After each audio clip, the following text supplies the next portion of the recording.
never meant to buy anything at the Harvest Carnival. I only went because my best friend, Aaron, dragged me along, insisting the old fairground outside Willow Creek was where Halloween still feels real. By the time we arrived, the evening, air already smelled of damp hay and caramel apples. Strings of flickering bulbs swayed overhead, their orange glow making the fog look almost alive. Erin disappeared the moment she spotted a pumpkin carving contest, leaving me to wander through the maze of booths and shadowed rides. I drifted toward a small tent tucked between a rusted Ferris wheel and the fortune teller's caravan. No music, no barking vendor, just a faint, sweet smell, like burnt sugar and something sour underneath. Inside, a single lantern swayed on a hook, casting restless shapes across the canvas walls. A long table displayed masks of every kind. Foxes with gleaming teeth, cracked porcelain dolls, grinning devils. At the far end stood the vendor, a man, I think, completely still. His coat was the color of old newspaper, his wide-brimmed hat tilted low enough to hide his eyes. One mask drew me in, a hand-painted papier-mâché face, pale as moonlight, with delicate brush strokes of gold curling around the eyes. I lifted it carefully. It felt warm, as though someone had been holding it moments before. "How much?" I asked. The vendor didn't speak. He simply tilted his head, and I felt a strange pressure behind my ears, like the air itself was nudging me. I set a $5 bill on the table. His gloved hand slid it away without a sound. Outside, Aaron was still nowhere to be found. I turned the mask over, admiring the craftsmanship. The paper edges were soft, almost pliant. When I raised it to my face, the world smelled of dust and candle smoke. The instant the mask touched my skin, warmth spread across my cheeks. It clung to me, gentle but firm, like a second layer of flesh. I laughed, a nervous reflex, and adjusted the straps, except there weren't any. I tugged at the edges. They wouldn't budge. "Okay, funny," I muttered. Maybe it was sticky from the damp air. I hooked my fingers beneath the chin, trying to peel it away. The material flexed, but didn't lift. My breath quickened. "Aaron?" I called, scanning the crowd. Music from the carousel drowned my voice. I pulled harder until my skin burned, but the mask held fast. The carnival seemed louder now, the calliope tune warping, rising in pitch until it rang inside my skull. Every bulb along the midway flickered in the same uneasy rhythm as my heartbeat, or maybe the mask's heartbeat. I pushed through the crowd, searching for help. A family passed me. Mother, father, child. Each wore a papier-mâché mask, identical. Pale faces with gold-ringed eyes, blank and silent. "Hey!" I waved, but none of them turned. More people emerged from the mist, all masked, all with that same unyielding stillness. They moved with an eerie grace, gliding more than walking. The music slowed, stretching each note into a groan. My chest tightened. I tried to shout for Aaron, but only a rasp escaped. Thin, distant, like someone else's voice far away. Panic flared. I could feel my own heartbeat, slowing. Each thud dragged, heavy and reluctant. A group of masked figures surrounded me, their movements perfectly synchronized. Up close I could see the faint shimmer of breath behind their masks, but no eyes in the sockets, just darkness. "I can't breathe," I gasped. The mask pulsed faintly against my skin, warm and damp, as if it were breathing for me. I shoved one figure's shoulder. The body yielded like paper stuffed with air, then sprang back upright. No reaction. Through the fog, I spotted the lantern-lit tent where I'd bought the mask. I stumbled toward it, my vision narrowing. The vendor stood exactly where I'd left him, motionless. "Take it off," I croaked. My voice barely carried. I clawed at the mask again, nails scraping my own cheeks. Something slick coated my fingertips, paint or blood. The vendor finally lifted his head. Where a face should have been was only smooth paper, brushed with fading strokes of gold. The lantern light trembled, and for a heartbeat I thought I saw my own eyes staring back from that blank surface. Behind me, the crowd gathered closer, a ring of pale faces and hollow sockets. Their silence pressed like a weight. The music had stopped entirely. Only the whisper of fog remained. My heartbeat slowed to a painful crawl. The air felt thick, almost liquid, filling my lungs with syrupy heaviness. My thoughts scattered like dry leaves. One of the masked figures stepped forward. Erin. I recognized her jacket, her necklace catching the lantern's glow. She raised a hand toward me, fingers trembling. Erin, I tried to say, but the sound died in my throat. Her mask was identical to mine. Through its hollow eyes, something shifted, something that knew me. She placed her warm palm on my cheek, and for an instant I felt her skin, soft and alive. Then the warmth spread, seeping into the mask, binding us. My pulse thudded once, twice, then matched a slower alien rhythm. The vendor extended an empty hand. Erin, if it was Erin, took it. Together they turned and melted into the mist. I tried to follow, but my legs refused. Around me the crowd began to drift, carrying me in a silent procession toward the carousel. The horses were motionless, their painted eyes gleaming with the same gold as our masks. I don't remember sitting, but suddenly I was on a wooden horse, the pole cold through my sleeve. The calliope started again, a low, endless note. The world tilted, lanterns dimmed. My heartbeat faded until I couldn't tell where mine ended and the music began. Somewhere, faint and far away, I thought I heard a voice, my own, calling for help. But when I turned, every face in the crowd was mine.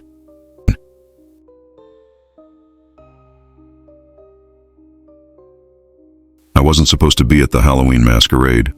Midterms were looming, and I'd sworn to stay in and study. But when my roommate Sam waved the glittering invitation in my face, Old Stonehurst Hall, free drinks, live music, midnight unmasking contest, something in me cracked. Maybe it was the crisp October air, or the promise of forgetting calculus for a night. Stonehurst sat on the edge of campus, a 19th century mansion turned occasional event space. Its windows gleamed like watchful eyes as we climbed the stone steps. The moment we stepped inside, a rush of warm, spiced air met us. Cider, candle wax, and the faint musk of damp wood. Strings of orange lights coiled around the grand staircase.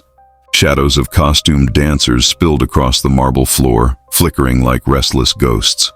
I wore a simple black domino mask and a dark dress, nothing elaborate. Sam disappeared into the crowd almost immediately, her feathered costume catching every colored beam from the DJ lights. I drifted between groups, sipping cider, my senses blurring with the press of music and laughter. That's when I noticed him. Across the ballroom, a tall figure leaned against the wall. His jester mask gleamed. Under the strobes, silver and deep crimson, bells at each point that somehow stayed perfectly still. He wore a fitted black suit instead of the expected motley, and though dancers jostled around him, he remained untouched, like the air parted to keep him pristine. Our eyes met, or at least I felt them meet, though the mask had no pupils. He straightened and extended a gloved hand, an invitation that felt inevitable. I should have hesitated. Instead, I crossed the floor. His hand was cool, almost cold when it closed around mine. Dance? His voice was low, velvet smooth, with a lilt that didn't belong to any region I knew. The crowd melted back as he led me to the center. Music swelled. We moved as though we'd practiced for years, every step perfectly matched.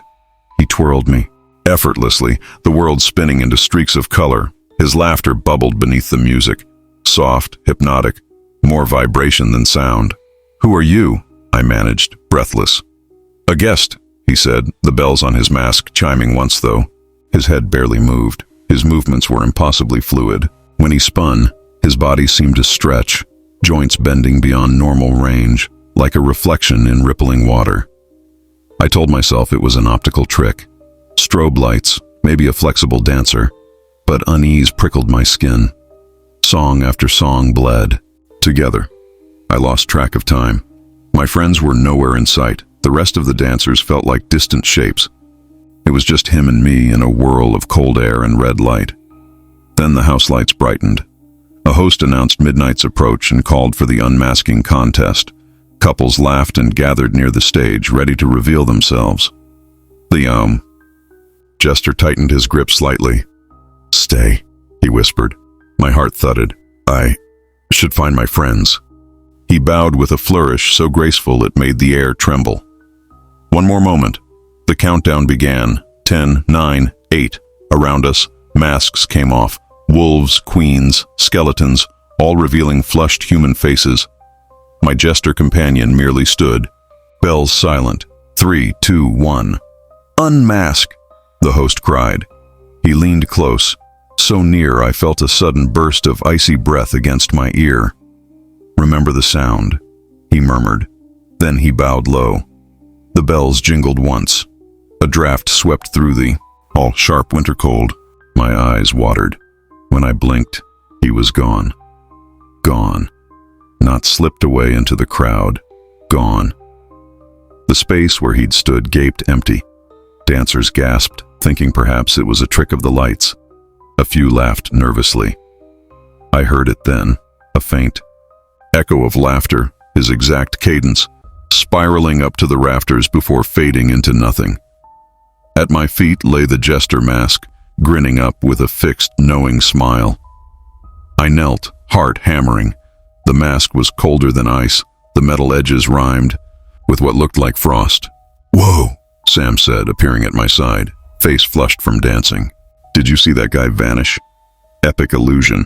I tried to speak, but only a thin rasp came out.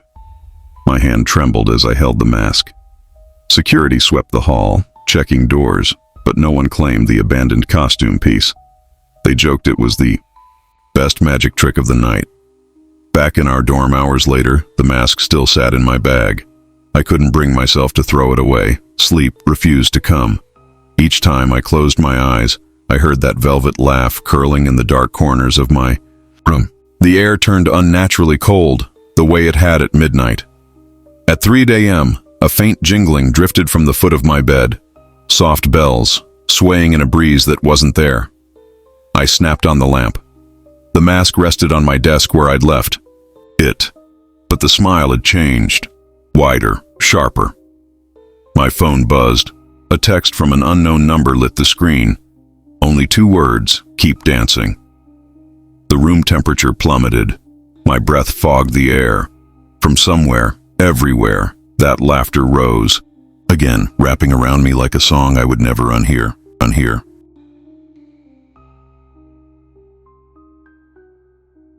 I never liked parties, but the invitation to the waxwork gala at the old Belgrave Theater was too tempting to ignore. The building had been closed for decades, a fading Victorian relic in the center of town, but tonight, Halloween night, it was opening its doors for one last performance. The letter had arrived on creamy paper embossed with gold. An evening of music and masquerade. Antique masks provided upon entry, dress in black, midnight toast. There was no return address, just my name handwritten in looping script. I assumed it was a clever marketing stunt, maybe some art collective, seeking buzz. When I arrived, fog licked the streets like pale smoke. The theater's facade rose above it, columns cracked but proud, a single marquee bulb flickering. Inside, the air smelled of dust and faint vanilla, as if someone had tried to perfume the rot. A string quartet played a lilting waltz that echoed off velvet curtains and marble floors. At the check-in table, a woman in a black veil greeted me with a silent nod. From a polished oak box, she lifted a mask and placed it gently into my hands. "Yours," she whispered. Her voice was barely audible over the music. The mask was startling. Smooth ivory wax, almost warm to the touch. But what froze me was the detail. Cheekbones shaped exactly like mine, the same slight downturn of the nose, even the faint ridge of the scar above my left eyebrow, a mark I'd hidden with makeup for years. "How?" I began. But the veiled woman simply inclined her head toward the grand staircase. Unease pricked my skin, but curiosity carried me forward. I climbed to the balcony, slipping the mask over my face. The fit was perfect, like a second skin. I expected the faint smell of old wax, but instead a sweet scent of honey, and something metallic like pennies on a warm day filled my nose. The theater swelled with guests dressed in black gowns and dark suits. Their masks were works of art, gilded edges, delicate filigree, expressions frozen in silent drama. As the orchestra shifted into a sweeping overture, the crowd moved with the music, a slow, dreamlike tide. I found a spot near the railing and tried to steady my breathing.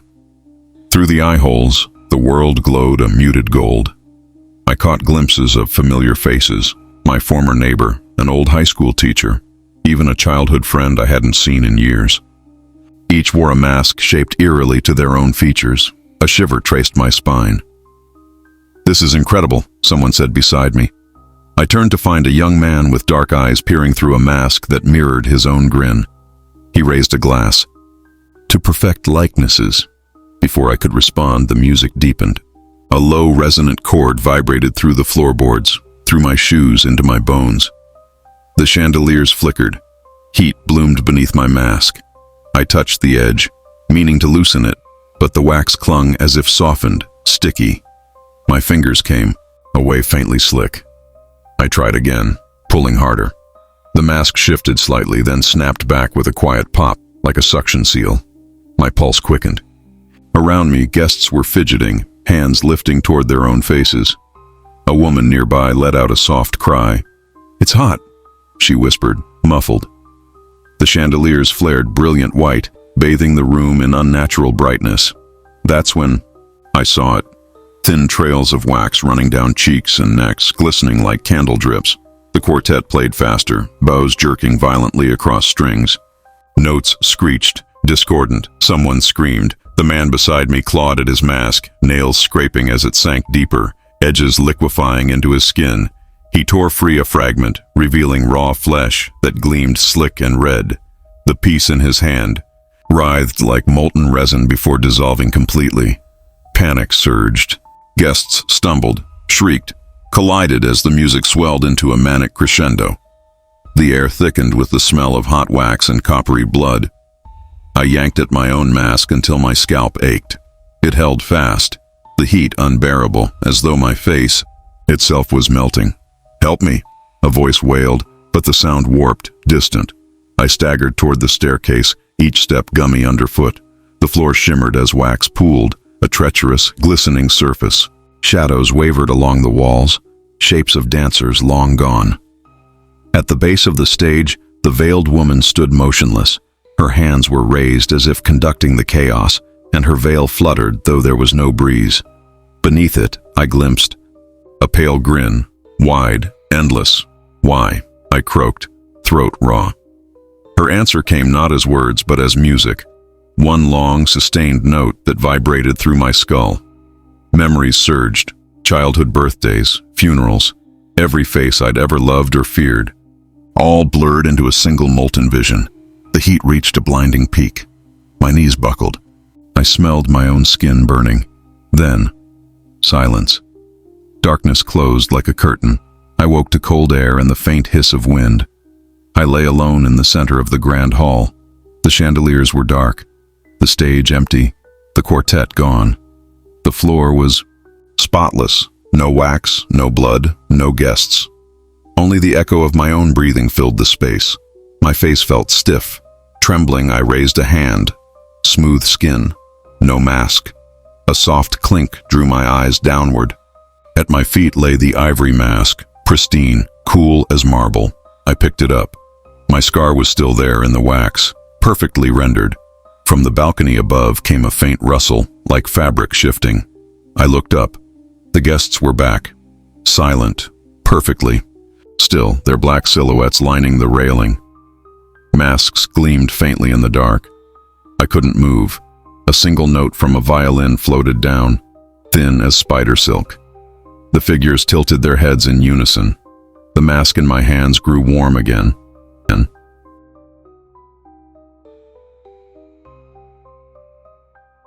I never believed objects could hold memories, let alone something alive.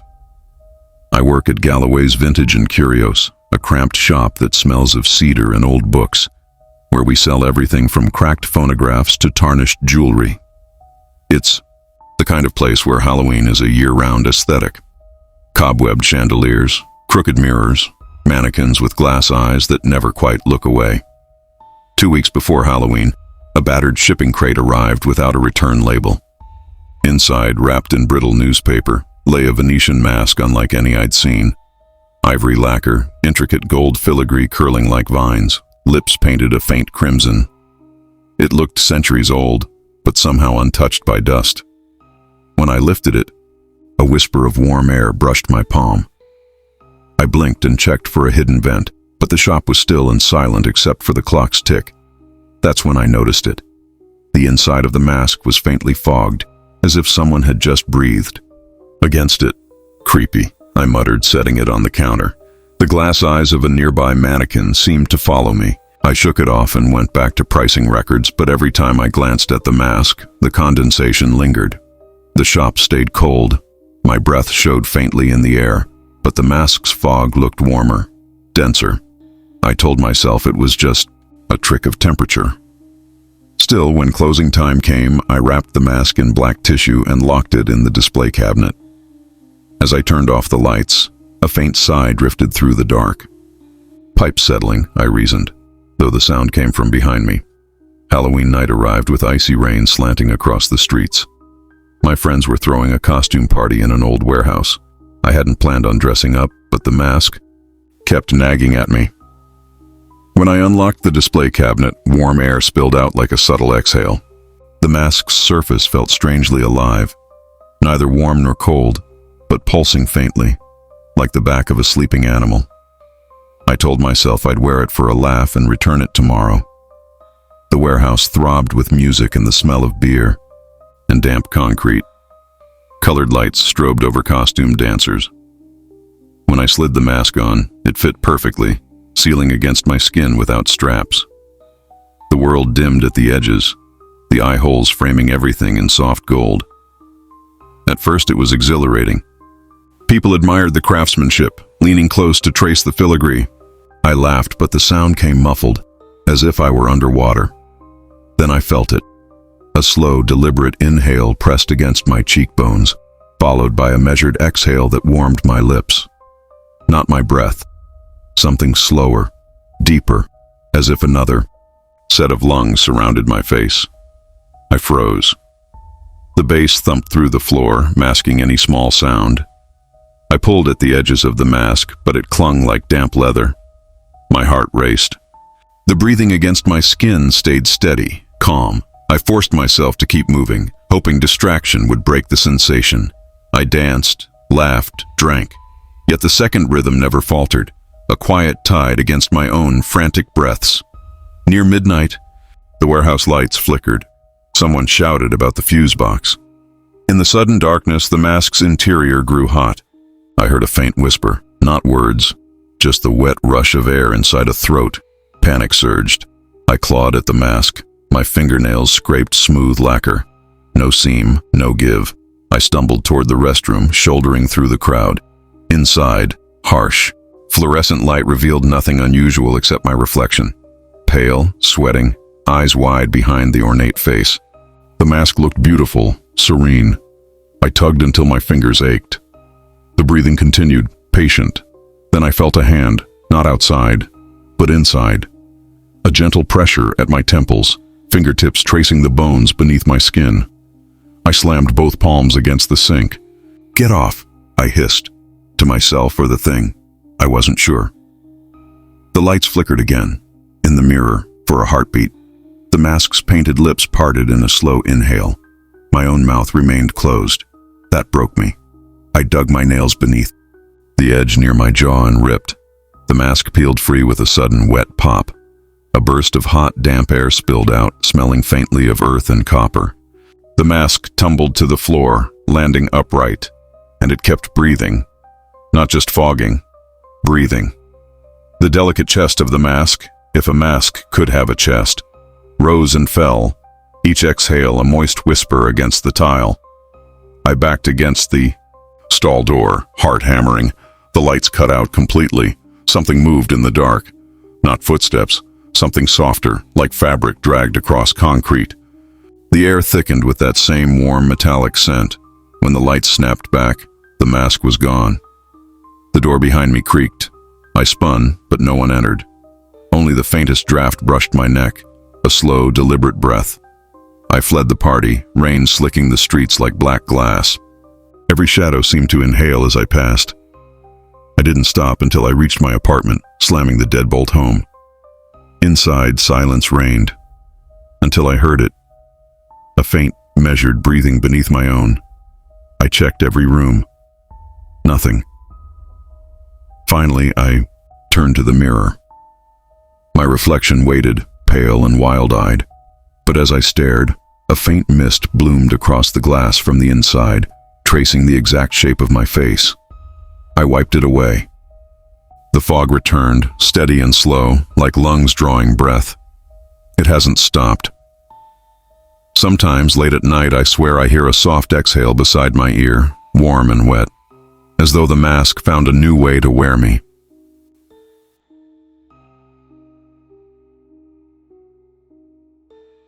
I grew up in Milford, a quiet farming town where the nights smell of hay and wood smoke.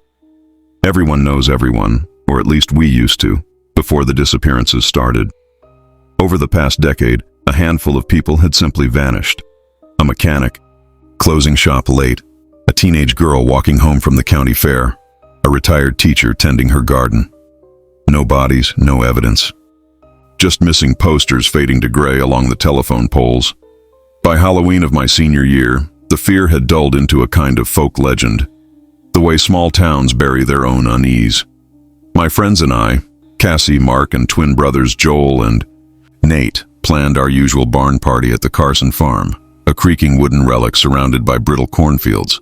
Costumes optional, cheap cider required. That afternoon, while we strung orange lights through the rafters, a stranger appeared at the edge of the gravel drive. He was tall and wiry, wearing a tattered brown coat, his face hidden beneath the brim of a felt hat. He carried a wooden case about the size of a toolbox. "Evening," he said, voice low and rasping. "I sell masks, one of a kind, perfect for All Hallows Night." Cassie stepped forward first. She always chased the weird. "Handmade?" He nodded and flipped open the case. Inside, nestled in black velvet, lay porcelain masks unlike anything I'd seen. Each was delicate, luminous, almost translucent. No two alike, some smiling faintly, some stern, some with eyes half-lidded as if mid-dream. Their craftsmanship shimmered even in the fading daylight. "How much?" Mark asked, half-joking. "No cost," the man said. "They choose their owners." The hair on my arms prickled. Cassie laughed and plucked up one shaped like a fox's face with soft golden streaks. "Guess it chose me."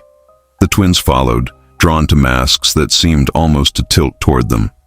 Mark selected a somber one, its features long and angular. Against my better sense, I reached for the last. A simple oval face, expressionless but for the faintest upturn of the lips. It felt cool and impossibly smooth, like river stone polished by centuries. "Wear them when the moon rises," the man whispered. "They'll fit as if made for you." Before we could ask more, he tipped his hat and melted into the cornfields, swallowed by dusk. By nightfall, the barn pulsed with music and the sweet rot of cider. We donned our masks for laughs. Mine settled against my skin with a gentle suction, warm despite the October chill. I could breathe easily, but the porcelain clung like another layer of flesh. "Creepy perfect," Cassie said, her fox mask gleaming in the string lights. As the party swelled, I noticed odd things. A whisper of warmth coursed through the mask, matching my heartbeat. When I spoke, the sound came back slightly delayed, like an echo from deep water. I reached up once to adjust it and felt nothing. No seam, no strap. Just skin. Then came the first scream. We found Joel near the hay bales, doubled over, clutching his mask. "It's tight," he gasped. The porcelain edges had sunk flush with his cheeks, erasing the line where mask met skin. Nate tugged, but it wouldn't budge.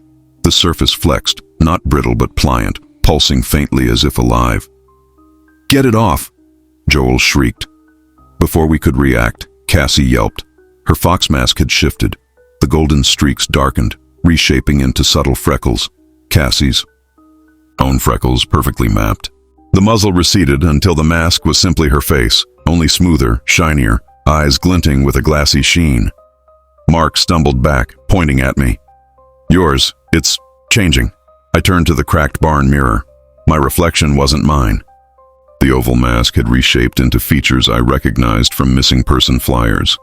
Mrs. Holloway, the retired teacher who vanished last spring. Her gentle smile, her deep-set eyes, every detail exact, except for the faint porcelain sheen. Cold swept my spine. "This isn't funny." Nate cursed and clawed at Joel's mask, but his own had begun to morph, softening into the square-jawed face of the mechanic who disappeared 2 years ago. Joel's became the teenage girl from the fair. Cassie's voice wavered. "Why? Why these people?"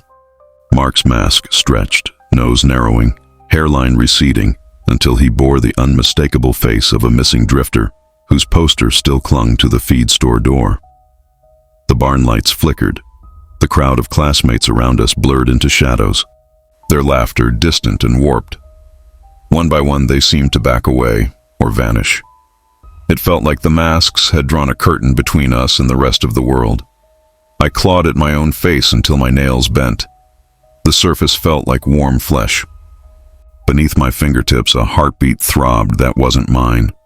The air thickened with a sweet, cloying smell, like lilies left too long in stagnant water. Cassie gagged. Joel's eyes rolled back, whites luminous in the dim light. A sudden hush fell. The music cut mid-beat. Only our ragged breaths remained. From the shadowed rafters came a slow, deliberate clap. The mask maker stepped from the dark, hat brim hiding his eyes. "Perfect," he said softly. "Every soul reclaimed." "Who are you?" I rasped, my voice strange, distant. "These faces were never lost," he murmured. "Only waiting for vessels. You volunteered." We stumbled toward the door, but the barn stretched impossibly long, the exit receding with each frantic step. The mask tightened, sealing my jaw until my teeth ached. I tried to scream. The sound came muffled, alien. The man raised a pale hand. "Be still. Become." Cassie collapsed first, her body going slack, mask gleaming like moonlight on wet stone. One by one, the others followed, their chests rising slower, slower, until only silence remained. I fought the heaviness dragging me down. Through a haze, I saw the mask maker approach.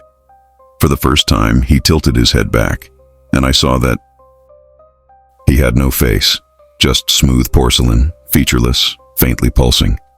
The world dimmed. I woke to gray dawn. The barn was empty, silent but for the creak of rafters. My friends were gone. No cups, no lights, no sign a party had ever happened. Only the faint scent of lilies. I stumbled outside. The cornfields lay flat under a pale sky. On the gravel drive stood a single object, the wooden case, lid open. Inside rested 5 porcelain masks. Each bore a face I knew too well. Cassie, Mark, Joel, Nate, and mine.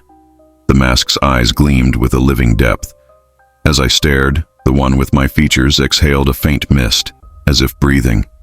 I touched my own skin, half expecting the cool porcelain to meet my fingers. It felt normal, warm. But when I caught my reflection in the farmhouse window, my stomach dropped. The face looking back wasn't moving in perfect sync. My reflection blinked a heartbeat, late, lips curving into a slow, unfamiliar smile.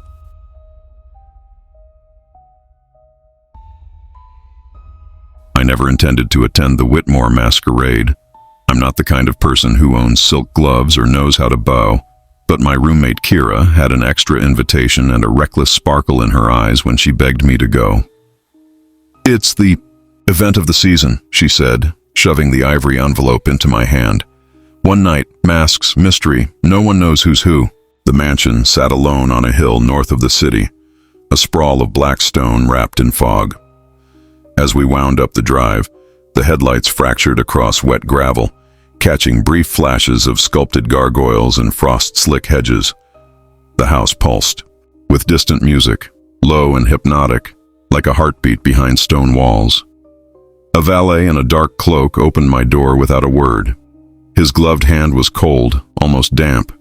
Inside, the entryway smelled of old cedar and something faintly metallic, like coins warmed in a palm.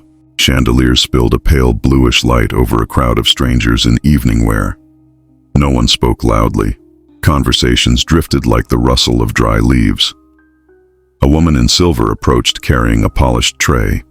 "Your mask," she said, voice like distant wind. Each mask was oval and perfectly mirrored except for two almond-shaped eye openings. She lifted one toward me. "Wear it until midnight." The surface was so reflective I saw only my own eyes staring back, wide and uncertain. It felt cool as water when I slipped the silk straps behind my head. The world immediately changed. Sounds dampened, light sharpened. Every person I faced became a faceless figure topped with a floating reflection of their own eyes. 100 pairs of eyes moving through the ballroom, unmoored from features, bright as moth wings. I lost Kira within minutes. The music swelled, and two eerie waltz led by a quartet I could never quite locate. Couples drifted across the marble floor in patterns too synchronized to be spontaneous. I wandered, wineglass trembling in my hand. That's when I saw it. A ripple across the mask's surface, like a stone dropped in a pond. For a breath, the mirrored oval showed something behind me. A flicker of headlights, a swerve of motion, and the sickening crunch of metal. My breath caught. It was my car. My car from 2 winters ago skidding on black ice. I had walked away from that accident, unhurt, except for a bruised knee. But the mask showed more. My body slumped across the steering wheel, blood spidering across the windshield, a version of a night that never happened. I ripped the mask half off, blinking hard. The ballroom glimmered, unchanged. People danced. A waiter glided by with champagne. When I raised the mask again, the reflection was normal. Just my own startled eyes. Uneasy, I tried to find Kira. Each masked guest I approached turned at the last second, melting into the crowd. The music tightened, faster now, like a heartbeat in panic. A man brushed past me, his mirrored mask rippling with a different scene. A narrow alley, moonlight glinting on a knife. A scream. His scream. I stumbled back. He didn't notice. Another. Guest's mask flashed with a hospital room bathed in cold fluorescent light, machines flatlining. A woman sobbing over a body. I pressed against a wall, heart hammering. These weren't memories, they were possibilities. Accidents, betrayals, deaths that never occurred. A sudden chill swept the room. Candles guttered though no door had opened. I felt breath on the back of my neck. "Don't turn around," a voice whispered, soft as silk. I spun anyway. Nothing, just a gilt-framed mirror towering from floor to ceiling. My own reflection stared back. Black gown, mirrored mask, trembling hands. But something was wrong. The reflection's chest didn't rise with mine. Its head tilted a beat too. Slow. Then it smiled. My heart stopped. My mouth was still, but the reflection's lips curved in a deliberate, intimate grin. The eyes behind the mask glowed faintly, as if lit from within. I backed away. The reflection stepped forward. Its gloved hand pressed against the inside of the glass, and the surface rippled like water.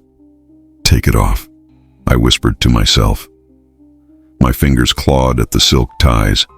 The mask clung as if fused to skin, edges tightening until my temples throbbed. Behind the glass, my reflection lifted its own hands, unhurried, and removed its mask. My breath caught. Beneath it was my bare face. No, not mine. Older, colder, eyes a shade too dark, as if the pupils had swallowed the irises. It leaned closer, pressing its palm outward. The mirror bulged, a convex swell of silver that brushed the air inches from my cheek. I smelled something damp and mineral, like deep earth after rain. "Stop," I croaked. My voice sounded distant, warped. The reflection's hand burst through the glass without a sound. Shards rained in slow motion, tinkling like chimes. Its fingers, my fingers, closed around my shoulder. icy and strong. I wrenched back. The ballroom dissolved into a smear of silver light. Music fractured into a shrill, endless note. Guests around me kept waltzing, oblivious, their mirrored faces reflecting only their own eyes. The grip tightened, pulling me toward the mirror's liquid surface. I could feel the chill of it against my skin, a damp tugging like undertow.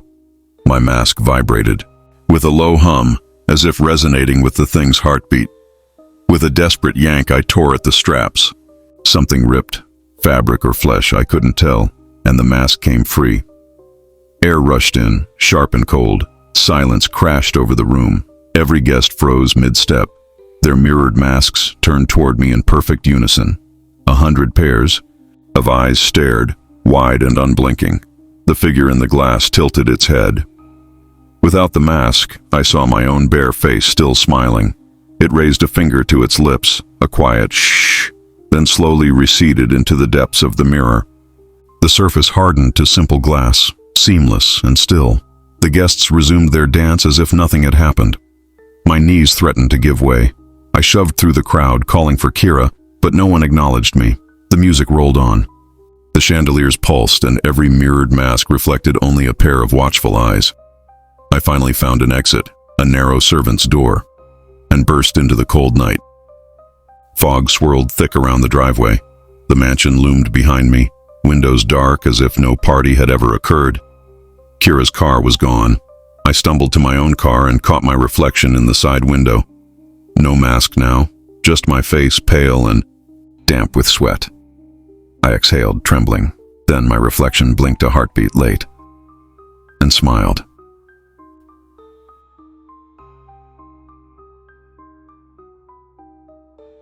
I've been a costume designer for 8 years, long enough to know how fabric can hide the body's secrets. A clever seam, a well-placed dart, anything can be reshaped. For Halloween this year, I wanted something special, something that felt like a creation only I could make. I found the leather scraps in a cardboard box behind the thrift store, a tangle of old jackets and gloves stiff with age. The smell clung to them, dry smoke and something coppery, like pennies held too long in the hand. Perfect for a mask, I thought. Dark, textured, unique. All week I cut and stitched late into the night. The pieces didn't match. Some were soft, as suede, others cracked like old skin. But when I pieced them together, they formed a face that seemed to already know its shape. I didn't even use a pattern. My hands moved as if they'd done this before. When I tied off the final knot, the mask looked almost alive, shadows gathering in the seams. Halloween night arrived raw and windy, the city rattling with early winter. My apartment smelled of hot glue and leather dye. I held the mask up to the mirror and laughed. It fit my features perfectly, the curved cheekbones and narrow jaw aligning like it had been molded for me. The moment it touched my skin, a chill slid through me like stepping into a draft. The leather was unexpectedly warm, almost pliant, as though it had been waiting. I fastened the leather cords behind my head. The fit was snug but comfortable, the edges hugging every contour. The party was already humming when I arrived. Warehouse loft, dim string lights, music thudding like a giant heartbeat. People in costumes swirled past. Witches, vampires, glittering. Skeletons. My friends gasped when they saw me. "That mask is unreal," Lena shouted over the bass. "Did you buy that or make it?" someone else asked. I smiled beneath the leather and said, "Made it," the word vibrating strangely against the material.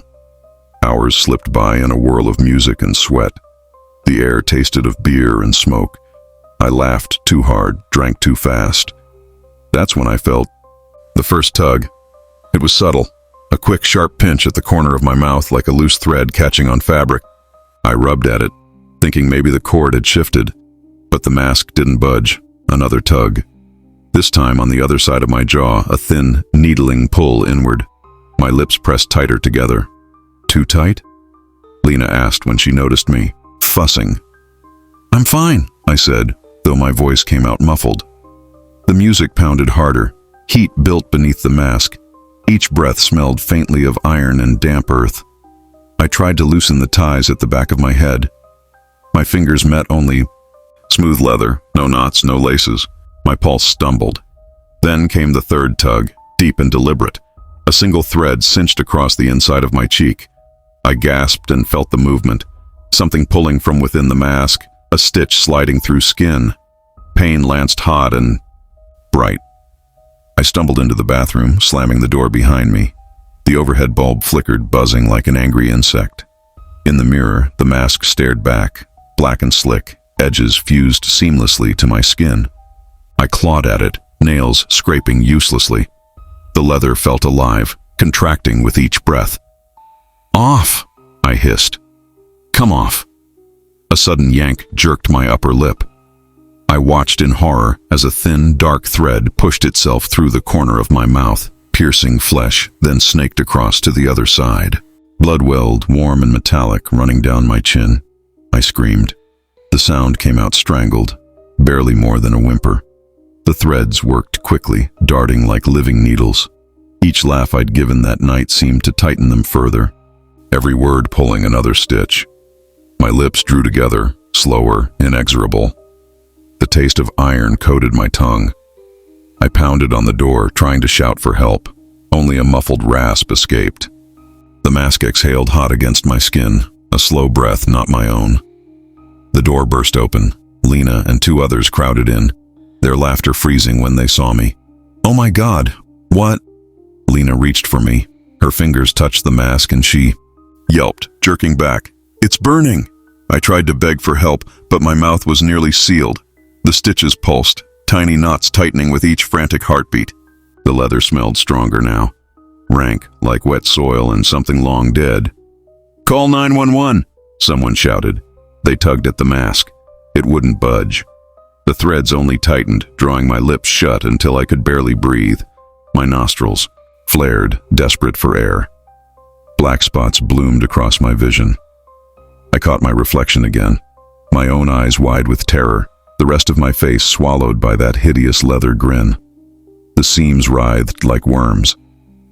Lena tried cutting with a pocket knife. The blade skittered as if the mask were stone. She dropped it with a curse.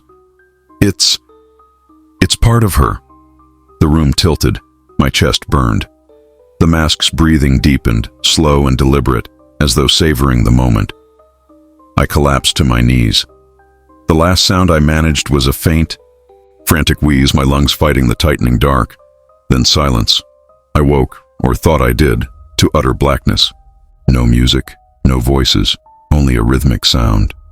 Inhale, exhale, slow and wet. I tried to move, but my body felt distant, as if wrapped in layers of damp cloth. Light flared. For a second I thought I was still in the bathroom. But the walls were different. Dull, stone-streaked with something darker. My friends were gone. In the center of the room stood a mannequin, headless, wearing a patchwork of leather scraps stitched together. A new piece gleamed on its chest, a mask-shaped oval, slick and red around the edges. I reached for my face. My fingers met smooth skin. Relief flickered until I looked down. In my lap lay the mask, perfectly intact. Threads dangled from it, glistening like wet hair. It pulsed once, like a heartbeat. I heard a whisper then, soft and close, though the room was empty, another seam for the collection. The mask twitched and began to crawl toward me, cords writhing like snakes. I ran. I don't remember how I found the door, only the sound of my own panicked breaths and the wet scrape of leather against stone behind me. I burst into the alley outside, cold night air slicing my lungs. The warehouse was dark, silent, as if the party had never existed. When I finally reached my apartment, dawn bruising the sky, I locked every door and sank to the floor. My mouth throbbed with phantom stitches, and on the table where I'd left nothing, the mask waited, neat, spotless, and smiling.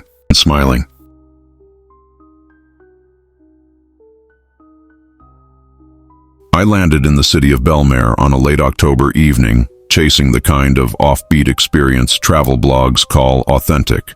Cobblestone alleys, gaslight lanterns, and a midnight festival that supposedly blurred the line between past and present. It sounded like Halloween perfection. The train station smelled of damp stone and coal smoke. A fog hung low, curling around my ankles as I stepped onto the platform. From somewhere in the maze of streets came music, a slow, lilting waltz carried by violin and drum. It felt less like celebration and more like a summons. I followed the sound through narrow lanes where old brick houses leaned toward each other like conspirators. Lanterns glowed orange, but every window was dark. The city seemed deserted until I turned a final corner and the festival opened before me. Hundreds, maybe thousands, filled the square. They moved with deliberate grace, forming eddies of dancers and watchers beneath banners the color of dried blood. Every person wore the same mask, a smooth black oval with no mouth, only two narrow eye slits. Under the street lamps, the masks gleamed like wet obsidian. A woman in a crimson cloak approached, offering me a similar mask. Her gloved hand was cold enough to sting. "Tradition," she said, voice low and musical. "Until the first bell of November, all must wear one." I hesitated, but the crowd's slow turning drew their attention to me. Dozens of masks angled my way, eyes invisible behind the slits. I felt suddenly, absurdly naked. I slipped the mask over my face. The world muffled. Sound dulled as though I'd stepped underwater. My breath condensed inside the mask, warm and metallic. The woman nodded once and drifted away. The festival unfolded, in strange rhythms. Dancers glided to the waltz without missing a beat, though no musician was visible. The air carried a faint scent of candle wax and something sharper, ozone before lightning. I wandered among food stalls where nothing was sold, only displays of unlit candles and bowls of still water reflecting the moon. Midnight crept closer. My phone had died hours ago, but the city's great clock tower loomed above, its hands approaching 12. I tried small talk with a masked couple. They didn't respond, merely inclining their heads in eerie synchronization. Beneath the mask, I was sweating, the leather straps slick. A sudden need for air clawed at me. Maybe it was the press of bodies or the claustrophobic quiet, but I couldn't stand it anymore. I stepped into the shadow of the tower and unfastened the mask. Cool night air rushed over my face. Relief tasted sharp and sweet. I wiped sweat from my brow and turned back toward the square. The music stopped. Every masked head pivoted toward me at once. Not a shuffle, not a cough. Just a single perfect movement as hundreds of eyes locked onto the lone face in the crowd. The silence was so complete I heard my own heartbeat thundering. A breeze stirred, carrying the smell of iron. Someone, or something, near the clock tower began to whisper. The sound wasn't language, more like the rustle of dry leaves. The crowd stepped forward in unison. I froze. I'm sorry, I stammered, holding the mask up like an offering. "I'll put it back." They halted. Then, as one, they raised their hands to their own masks. For the first time, I saw the truth. The black ovals did not lift away. Instead, the figures tilted their heads and opened them. Seamless flesh peeled back from cheek and forehead like the unfurling of a flower. Beneath lay nothing human, just darker black, a depth without end. The first bell of November tolled above us, deep and resonant. No one moved. The second bell followed, vibrating through my bones. I clutched the mask to my chest, backing toward the tower's archway. My pulse hammered in my ears. On the third bell, they advanced again. I ran. The alleys twisted in impossible ways. Streets I'd walked earlier ended in blank walls. The fog thickened, slick against my skin. Behind me came the measured rhythm of footsteps, hundreds moving as one. No shouts, no curses, just that dry whispering, closer with every turn. I burst into a courtyard lit by a single lantern. The crimson-cloaked woman waited there. She no longer wore a mask. Her face was a perfect oval of polished black. "You removed it too soon," she said, voice echoing from somewhere deep. "Now it must be finished." I hurled the mask at her and bolted. It hit the cobblestones with a sound like shattering glass, but remained whole, gleaming wetly. The woman bent, lifted it, and smiled. or at least the darkness where a smile should have been widened. The bells kept tolling, counting far past 12. My lungs burned. I reached what should have been the train station and found only another square identical to the first. The crowd awaited me, ringed in silence. Each figure tilted its head at the same angle, eye slits reflecting the lantern light. The woman approached, mask in hand. "Faces are fleeting," she murmured, "but we remember." I backed away until the cold stone of the clock tower pressed into my spine. The mask pulsed in her grasp, faintly alive. I felt it then, a pull in the air, a tide drawing inward. The crowd stepped closer. The bells ceased. A final whisper slid through the square, soft as breath. "Join." Darkness surged forward and something cold brushed my skin like wet velvet. My last thought before it covered my eyes was that the mask was no costume at all. It was a face, waiting for mine.